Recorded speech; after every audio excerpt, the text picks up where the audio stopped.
नमस्कार दुनिया हालचाल को स्वागत करुछि मु संजय। आसंतु नजर पकाइबा वर्तमान रो मुख्य खबर उपरे।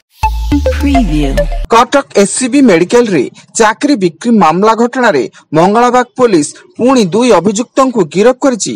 दुई अभियुक्त देवाशीष दास और अक्षय प्रधान एससीबी रे नियोजित घरे ठिका संस्थार दुई कर्मचारी होइतिया बेले सेमाने चाकरी कराय देबा नारे 10 लाख रु अधिक टंका ठकेई करथिबा अभियोग होइछि एवं एमाने पूर्व गिरफ्त होइतिबा दुई अभियुक्तों सहयोगी थिबा सूचना।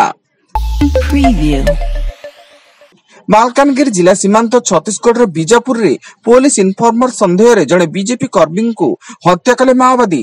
छत्तीसगढ़ पुटर थाना अंतर्गत समनपल्ली गाँ निकट रे बीजेपी कर्मी मोंडराम पड़ुआमी को निर्मम भावे हत्या करते बेले घटनास्थल माओ पोस्टर उद्धार होइछि।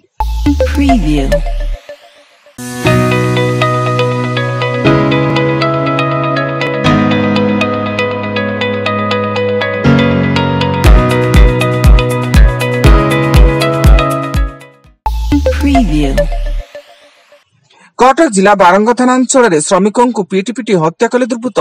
मृतक केन्द्रापड़ा जिलार तुफानी सामल होइतिया बेले से एक बिल्डर संस्था रे श्रमिक भावे काम करुथिले एवं खबर पाई पुलिस घटनास्थल रे छानबीन जारी रखिछि। पुरी सातपड़ा राजपथ केउटकुदी छक निकट रे एक बाइक को धक्का देला यात्रीवाही बस। एही दुर्घटना रे बाइक आरोहींकर मृत्यु घटिया बेले मृत व्यक्ति हेले अजित कुमार प्रधान। से बाइक जोगे निज संपर्कीय घर ब्रह्मगिरी की जाउथले। अनुगुल जिला छेंडीपदा वनांचल पाट कुमुंडा गाँव रे हाथी आक्रमण रे जड़े महिलांकर मृत्यु। महिला जनक बिल को जाउथबा बेले हाथी तांकु सुंडरे कचाड़ी देइथिले। फଳରେ उक्त घटना को नै ग्रामवासी उत्तेजना सृष्टि करबा सह मृतकଙ୍କ परिवार को क्षतिपूरण जोगाई देबा को दाबी करिछि।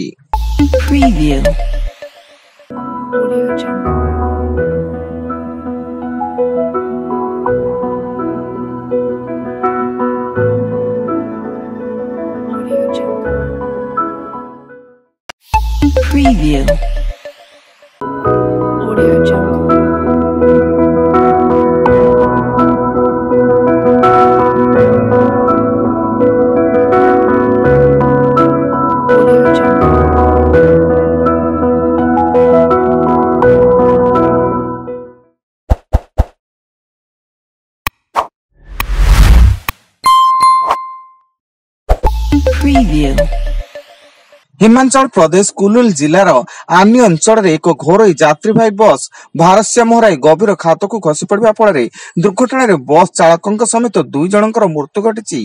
एथि अनेक लोक आहत होइछन्ति। गजपति जिला मोहनार चिटिंगी घाट रे पिकअप भ्यान उलटी जड़े महिलांकर मृत्यु। यह 30 रु अधिक आहत होइता बेले आहतंक मध्यरु 6 जनक अवस्था गुरुतर रहिछि एवं समस्त रामगिरी केकेंसिंग गाँर दशा कार्य चांदीपुटू घाई बेली जाउथिले।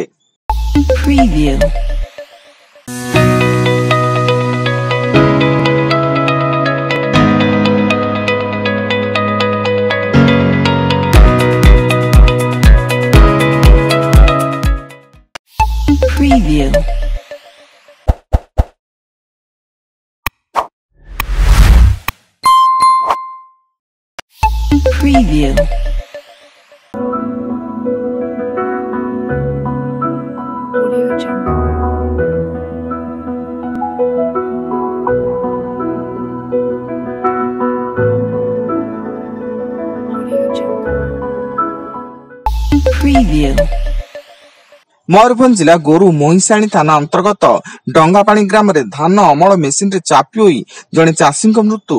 मृत चाषी चंद्रमोहन पूर्ति होइतिया बेले से धान अमल मेसिन रे धान अमल करतुवा समय रे हठात मेसिन टी तांको ऊपर ओलटी पड़ितिला। भुवनेश्वर उपकंठ बीरीबंध गाँव रे सामान्य फूल तोड़ा को नहीं हत्याकांड।